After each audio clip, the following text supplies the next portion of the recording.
আসসালামু আলাইকুম। আশা করি সবাই ভালো আছেন। আচ্ছা, আপনারা জানেন যে আমরা কিছুদিন আগে মানে গত মাসের শেষের দিকে আমরা ইলেকট্রিক্যাল এবং মেকানিক্যাল ভাইদের সিভি নিয়েছিলাম। সেখানে মেকানিক্যাল এবং ইলেকট্রিক্যাল, মেকানিক্যাল ত্রিপলি বা বিএসসি মেকানিক্যাল ইঞ্জিনিয়ার ভাই বোনেরা আমাদেরকে সিভি দিয়েছিল। তো অলরেডি গতকালকে থেকে আমাদের এগুলো শর্টলিস্ট চলতেছে। এগুলো আমরা বিভিন্ন কোম্পানিগুলোতে আমরা পাঠাবো আর কি, আমাদের ইসিবি রেফারেন্সে আর কি। তো ওইখানে কেউ অভিজ্ঞ, কেউ ফ্রেশার, তো আমরা একটু যাচাই বাছাই করে সিভিগুলো পাঠাচ্ছি আর কি। তো আমাদের কাছে একটা সিভি আসছে, ইয়াসিন সৈকত নামে এক ভাই। তো উনি কিছু বিষয় এখানে অ্যাড করছে। তো এই যে আপনারা ওনার সিভিটা এখানে, ঠিক আছে, আমি দেখি পুরো একটু ডিটেলস আমি বলি।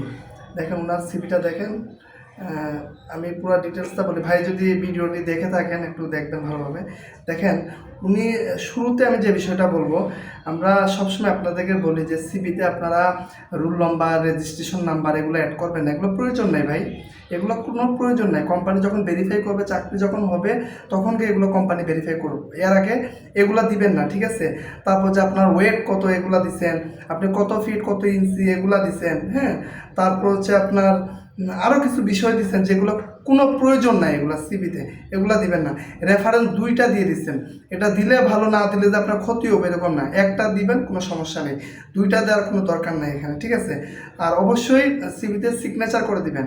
আপনার সিভিতে যেন সিগনেচার থাকে, এটা কি করবেন, একটা খাতার মধ্যে লিখবেন, হ্যাঁ। সিগনেচারটা লিখে পরে যেখান থেকে সিভিটা তৈরি করবেন ওনাদেরকে বলবেন যে এটা আমার সিগনেচারে পার্মানেন্টভাবে অ্যাড করে দেন, ঠিক আছে।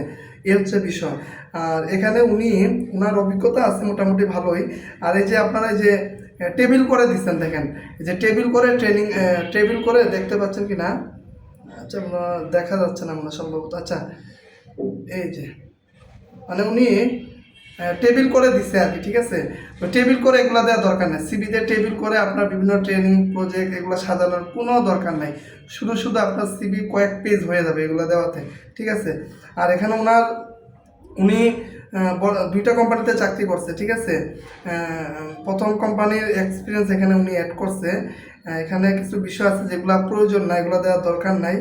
আর এখানে উনি ডিপ্লোমা পাস করছে 2021 উনি ডিপ্লোমা পাস করছে, ঠিক আছে, 2021। তাইলে 21 পাস করার পরে উনি এখানে প্রথমে 2018 থেকে উনি চাকরি করে, ঠিক আছে। 2018 থেকে উনি চাকরি করে এখানে প্রথমে ছিল সিনিয়র ইলেকট্রিশিয়ান হিসেবে উনি জয়েন করছে 2018 থেকে 2022। লং টাইম উনি একটা ইলেকট্রিশিয়ানে কাজ করছে। তারপর হচ্ছে 22 শেষ, হ্যাঁ। তারপর হচ্ছে উনি সেকেন্ড চাকরি ওনার যে 10 এপ্রিল 2022 থেকে 31 2023, এখানে কিছুদিন উনি চাকরি করছে তাই সাব অ্যাসিস্ট্যান্ট ইঞ্জিনিয়ারে। তারপর এখানে পরের চাকরি স্টিল নাও এখনও অ্যাসিস্ট্যান্ট ইঞ্জিনিয়ার। তো যাই হোক, আমি ভাইকে বলবো যে আপনার এই ইলেকট্রিশিয়ানে যে আপনি ছিলেন এইটার বেশি কিছু দেওয়া দরকার নেই। মূল যে বিষয়গুলো কাজ করছেন কয়েকটা পয়েন্টে দিয়ে দিবেন। তারপর সাব অ্যাসিস্ট্যান্ট ইঞ্জিনিয়ার যেখানে চাকরি করছেন এটা তো এত কিছু দেওয়ার দরকার নাই, কয়েকটা পয়েন্ট শুরুতে উল্লেখ করে রাখবেন, যেহেতু আপনি ইলেকট্রিক্যালের। আর বর্তমান জবে যেটা আছেন এটাও এত কিছু দেওয়ার দরকার নাই, জাস্ট কয়েকটা বিষয় এখানে উল্লেখ করে। কাজ তো একই, ইলেকট্রিকের কাজ তো একই, তাই না। তো দিয়ে সুন্দরভাবে স্ট্যান্ডার্ডভাবে করার চেষ্টা করবে। 2 পেজে রাখবে এটা যদি 1 পেজে রাখেন খুব ভালো হয়। আর যদি বেশি সমস্যা 2 পেজে রাখবেন, 3 পেজ 4 পেজ কোনো দরকার নেই ভাই।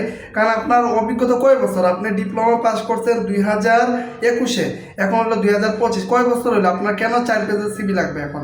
আমি আসলে বুঝি না কেন আপনার 4 পেজের সিবি লাগবে, এটা আপনি বলেন। তো এই জন্য আপনারা করবেন, এত দরকার নেই। আপনার মূল বিষয়গুলা যে কোনো একটা ফরম্যাটে, কালারিং কোনো দরকার নাই, যে কোনো একটা নর্মাল একটা ফরম্যাটে জাস্ট আপনার মূল যে বিষয়গুলা ওগুলোই সিবিতে উল্লেখ করে রাখবেন। অতিরিক্ত কোনো কিছু দেওয়ার দরকার নাই, এতে করে আপনার সিবি অনেক পেজ হয়ে যাবে। আর কেরিয়ার সামারিটা এটা হয় নাই, এটাকে আর একটু সুন্দরভাবে করতে হবে। কেরিয়ার অবজেক্টিভ, কেরিয়ার সামারি এগুলো মানে কি আগে বুঝতে হবে, ঠিক আছে। তো যাই হোক, কেউ নেগেটিভভাবে নেবেন না, জাস্ট শেয়ার করার জন্য যে কিছু বিষয় আপনাদের সাথে শেয়ার করলাম, যাতে করে আপনারা একটু সচেতন হন, ঠিক আছে। আর ছবিটা অবশ্যই রিসেন্টলি ভালো করে ছবি দিতে হবে। ওই পলিটেকনিক্যালে থাকা অবস্থায় ছবি টবি এগুলো চলবে না, ঠিক আছে। আর এই হচ্ছে বিষয়, কেউ নেগেটিভভাবে নেবেন না। আপনারা তো অনেকেই না বুঝে খালি কমেন্ট করা শুরু করে দেন। এটা আমি জাস্ট আপনাদের বোঝানোর জন্য যে সিভি বিষয়গুলো আমি জাস্ট এখানে তুলে ধরলাম। আপনারা চেষ্টা করবেন যত সংক্ষিপ্ত আকারে নিজেকে উপস্থাপন করা যায়, কারণ কোম্পানিতে এত সময় নেই যে এত পেজের সিভি পড়ার, জাস্ট মূল ফোকাসগুলো রাখতে হবে। তো ধন্যবাদ সবাইকে, ভালো লাগলে ভিডিওটি শেয়ার করে দেবেন। আসসালামু আলাইকুম।